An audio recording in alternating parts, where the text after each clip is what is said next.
একটি ভিডিওকে প্রফেশনাল বানানোর জন্য সবচেয়ে গুরুত্বপূর্ণ কি? Audio, man. Audio. Audio. Audio. Audio. Audio. Audio. Audio. Audio. Audio. Audio. Audio. Audio. Audio. Audio. Audio. Audio. Audio. Audio. Audio. আচ্ছা, আমার এই অডিওটি যদি এরকম না হয়ে এরকম হতো তাহলে কি আপনি আমার ভিডিওটি দেখতেন? অবশ্যই না। আজকের এই ভিডিওতে আমি আপনাকে দেখাবো কিভাবে মোবাইল দিয়ে প্রফেশনাল অডিও রেকর্ড করবেন। আমরা মাত্র দুটি সিম্পল স্টেপের মাধ্যমে প্রফেশনাল অডিও রেকর্ড করব। ফার্স্ট স্টেপে আমরা নয়েজ ফ্রি অডিও রেকর্ড করব এবং সেকেন্ড স্টেপে এটিকে ভালোভাবে এডিট করব। Okay, first step is noise free audio record. আমরা যখন অডিও রেকর্ড করব তখন লক্ষ্য রাখতে হবে আমাদের আশেপাশে যেন কোনো আউট নয়েজ না আসে, যেমন গাড়ির শব্দ, ফ্যানের শব্দ বা মানুষের কোলাহল। এগুলোকে এড়িয়ে আমাদের ভয়েস রেকর্ড করতে হবে। আমাদের ভয়েসে যত আউট নয়েজ কম হবে তত আমাদের ভয়েসটি ক্লিয়ার শোনাবে। আর ভয়েস রেকর্ডের জন্য আমরা কোনো প্রফেশনাল মাইক ইউজ করছি না, আমরা আমাদের ফোনে থাকা মাইক্রোফোন দিয়ে রেকর্ড করব।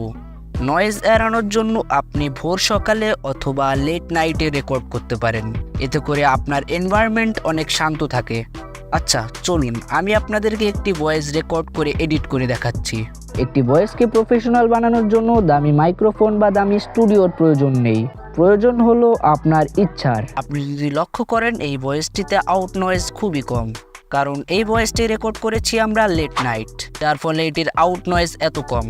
চলুন তাহলে এবার এটাকে এডিট করার পালা। ভয়েস এডিটের জন্য আমরা ইউজ করব লেক্সিস অডিও এডিটর। তার আগে ভয়েস থেকে ইকো রিমুভ করার জন্য আমরা চলে যাব অ্যাডোবি পডকাস্টে। এখানে যে আমাদের এই ভয়েসটির ফাইলটি ইনপুট করে দেব। কিছু সময়ের মধ্যেই আমাদের ভয়েসটি এনহ্যান্স হয়ে যাবে। এটি হলো এনহ্যান্সের আগে। একটি ভয়েসকে প্রফেশনাল বানানোর জন্য দামি মাইক্রোফোন বা দামি স্টুডিওর প্রয়োজন নেই, প্রয়োজন হলো আপনার ইচ্ছার। এবং এটি হলো এনহ্যান্সের পরে। একটি ভয়েসকে প্রফেশনাল বানানোর জন্য দামি মাইক্রোফোন বা দামি স্টুডিওর প্রয়োজন নেই, প্রয়োজন হলো আপনার ইচ্ছার। দেখতেই পাচ্ছেন আমাদের ভয়েস থেকে কতটা পরিমাণ ইকো রিমুভ হয়ে গেছে। এখন এটাকে ক্রিস্পি করার পালা।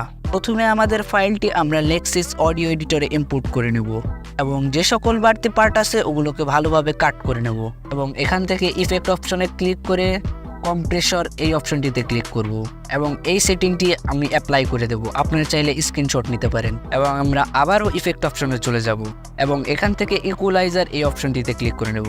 এটি হলো এডিটের মেইন জাদু। এখানে ডান সাইডের তিনটির মাধ্যমে আমরা আমাদের ভয়েসটিকে ক্রিস্পি করতে পারবো এবং বাম সাইডেরগুলোর মাধ্যমে আমাদের ভয়েসকে ডিপ করতে পারবো। যেহেতু আমাদের ভয়েসটি ক্রিস্প অ্যান্ড ক্লিয়ার দরকার, তাই আমরা ডান সাইডের তিনটিকে একটু বাড়িয়ে কমিয়ে অ্যাডজাস্ট করে নেব এবং এটিকে অ্যাপ্লাই করে দেব। আপনি আপনার ভয়েস অনুসারে অ্যাপ্লাই করতে পারেন। তারপর আমরা আবার ইফেক্ট অপশনে চলে যাব এবং এখান থেকে নর্মালাইজ এই অপশনটিতে ক্লিক করে নেব এবং এখান থেকে কর্নার আইকনে ক্লিক করে ভিডিওটিকে সেভ করে নেব। এটি হলো এডিটের আগে। একটি ভয়েসকে প্রফেশনাল বানানোর জন্য দামি মাইক্রোফোন বা দামি স্টুডিওর প্রয়োজন নেই, প্রয়োজন হলো আপনার ইচ্ছার। এবং এটি হলো এডিটের পরে। একটি ভয়েসকে প্রফেশনাল বানানোর জন্য দামি মাইক্রোফোন বা দামি স্টুডিওর প্রয়োজন নেই, প্রয়োজন হলো আপনার ইচ্ছার। আপনার ভয়েস যতই ভালো হোক না কেন, মানুষ ততক্ষণ পর্যন্ত আপনার ভিডিওটি দেখবে না যতক্ষণ না আপনি ভিডিওতে অ্যাডভান্স লেভেল এডিটিং করছেন।